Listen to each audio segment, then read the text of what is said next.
A psicografia, ou escrita mediúnica, é uma das formas mais conhecidas de comunicação entre o mundo espiritual e o mundo material. Através de um médium, espíritos desencarnados podem transmitir mensagens, muitas vezes com o objetivo de confortar entes queridos ou trazer ensinamentos.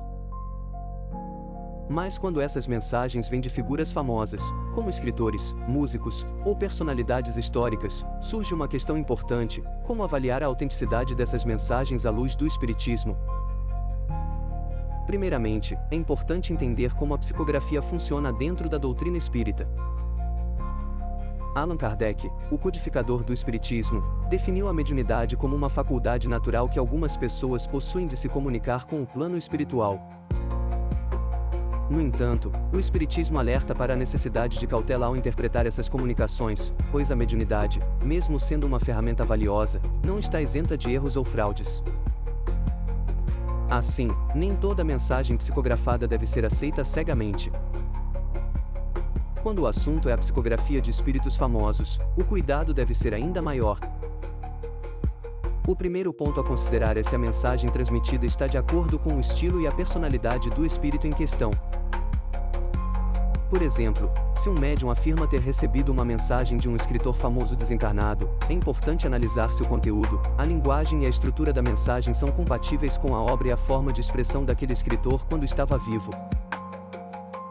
Se o estilo é radicalmente diferente, pode haver dúvidas sobre a autenticidade da mensagem. No entanto, o espírito pode ter evoluído, e sua forma de comunicar-se pode ter mudado. Isso exige uma análise cuidadosa e profunda, levando em conta tanto o conteúdo quanto o contexto.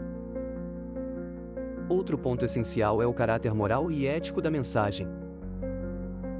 O Espiritismo ensina que os espíritos mais elevados sempre transmitem mensagens que buscam o bem, a harmonia e o progresso espiritual.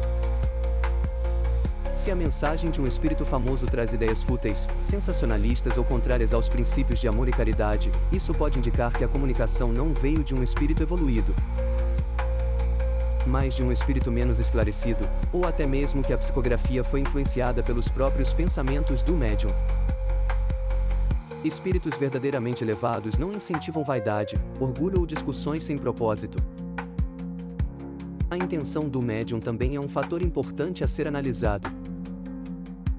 O Espiritismo orienta que o médium deve ser uma pessoa desinteressada, sem intenções de ganho pessoal ou fama a partir de suas faculdades. Quando mensagens psicografadas de famosos são amplamente divulgadas em meios comerciais, ou quando o médium busca obter notoriedade com essas mensagens, é preciso ter prudência. A mediunidade deve ser uma prática baseada na humildade e no serviço ao próximo, e a busca por lucro ou status pode comprometer a autenticidade da mensagem.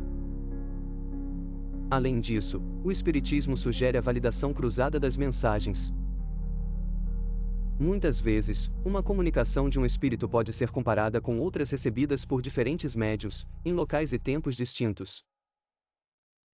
Se diferentes médiuns, sem contato entre si, recebem mensagens de um mesmo espírito com conteúdos similares, isso pode ser uma forte indicação de que a mensagem é autêntica.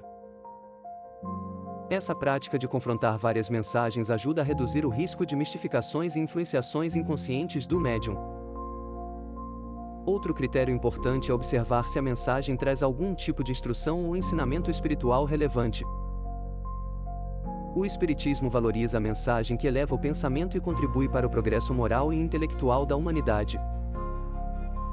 Assim, uma mensagem de um espírito famoso deve conter conteúdo que traga luz, reflexões profundas ou orientações para o crescimento espiritual. Se o conteúdo for raso ou superficial, isso pode indicar que a mensagem não é autêntica ou que o espírito em questão não é quem afirma ser. Finalmente, o bom senso deve sempre prevalecer na análise das psicografias, especialmente as de espíritos famosos. O Espiritismo ensina que os espíritos, assim como os encarnados, têm livre-arbítrio, e que nem todos os que desencarnam se tornam automaticamente sábios ou esclarecidos.